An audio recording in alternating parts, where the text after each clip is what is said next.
What's going on, everybody? Hope you're all doing fantastic. Today we're going to be looking at, you guessed it, this cornhole game. So we're going to go over kind of how I made it, everything except the scripts, because no one wants me to show those anyways. They always ask me just to post them for free, and those are on my Patreon, along with the full prefab. So we won't be looking at the scripts, but we'll take a look at everything else, and from there you can probably reproduce it if you're have coding experience.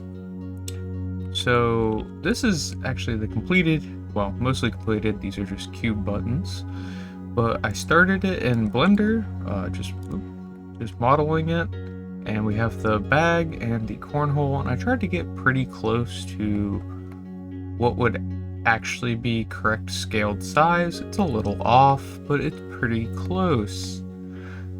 The angle is actually 10 degrees, which is appropriate, so it should be pretty close. And if you have no idea what cornhole is, you probably do not live in the Southeast or have never lived in the Southeast of America. It is a pretty popular backyard and bar game, and a lot of people like it when they're drinking, like they do on VRChat.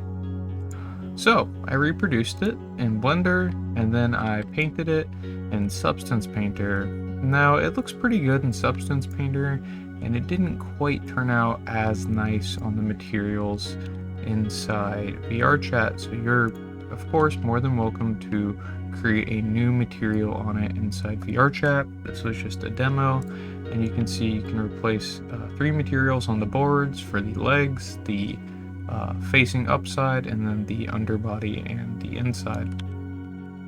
Then we have the bag as well, which I modeled that in Blender, and I probably could have done a better job, but it is a little bit of an awkward shape, and painted that in Substance Painter as well.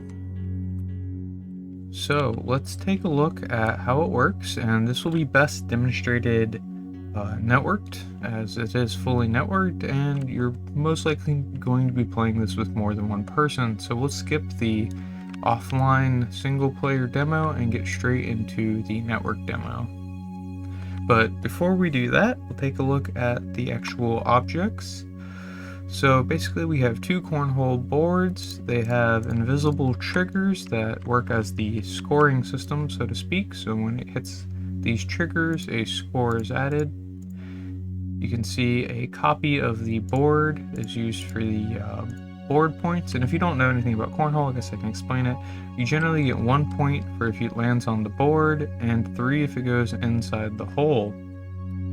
So we have the an exact duplicate of the board acting as the board trigger, and then this trigger right here for the hole trigger. So whenever one of these bags touches either of those triggers, it assigns a score to our scoreboard. Now we have a score manager, which is just an empty game object, and this holds basically which bags are which teams. So you throw opposite, so team 1, team 2, let's just say. And then we have a bag reset button, which resets the positions of the bags. So you'll need to assign all of the bags here, and then a score reset button to reset the game. So that pretty much covers I think 3 scripts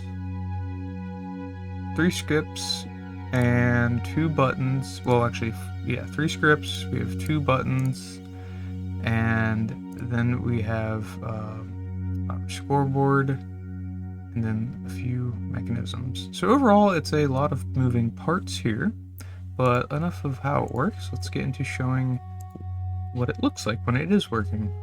Okay, so here we are in game with our 2 clients. You can see this is a different account I'm on today. I was doing some real network testings, and I accidentally left myself logged into this account. So let's go ahead and get started. We'll pick up a bag. You can see it adds me to team 2. We'll carry it over instead of trying to throw it accurately to save time, and we'll just drop it on the board. You can see it gave my player an additional point, and the team points in total went up. So if we go over to our other player, we'll do the opposite. We'll pick this one up. You can see it adds me to team 1, 0 score, and we'll drop it in the hole. Now that gave us 3 points. So let's say we want to go ahead and reset the bags. Click the button to reset the bags, and you can change that to any button you want. You just have to attach to the script. And we'll do the opposite. So I touched, we'll add myself now to team 2. So you can see it'll add up to 5 players for each team. I believe normally it's only 2 players, but you can adjust that however you see fit. And we'll do it on this side. Boom. Cool.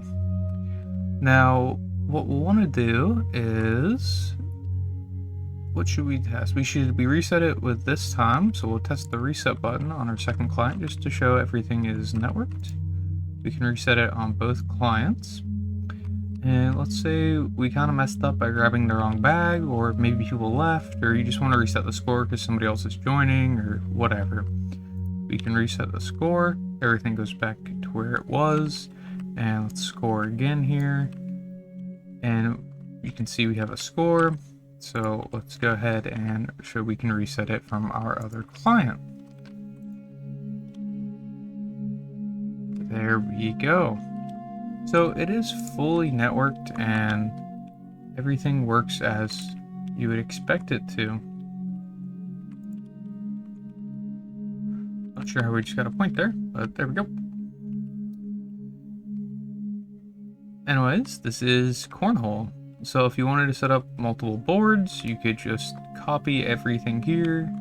It's in one prefab object and put down a whole row of them for like a cornhole area in your world. It'd be a cool little game for people, to give people something to do, as there's always tons of mini games and like bar and hangout worlds, and even like the chill worlds and stuff like that.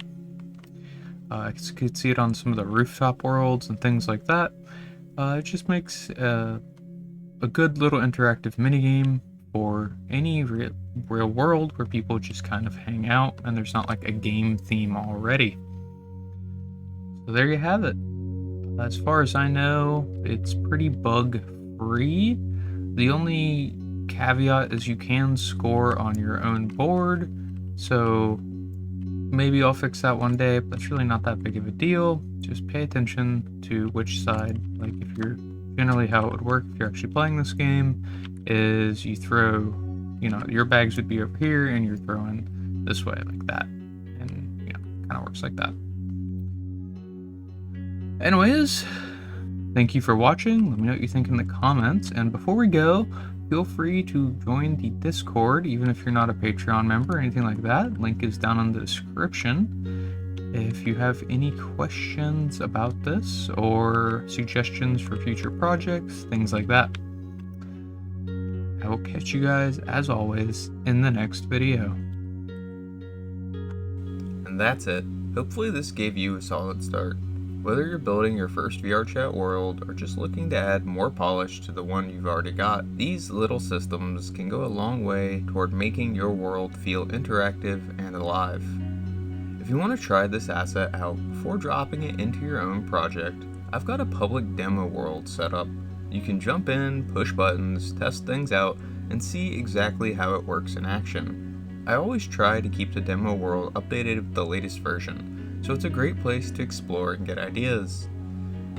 And if this video helped you, or if you're using any of my tools in your world, consider supporting me on Patreon.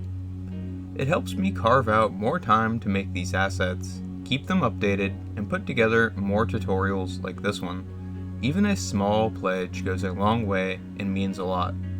There's a link to both the demo world and the Patreon in the description below, so feel free to check them out.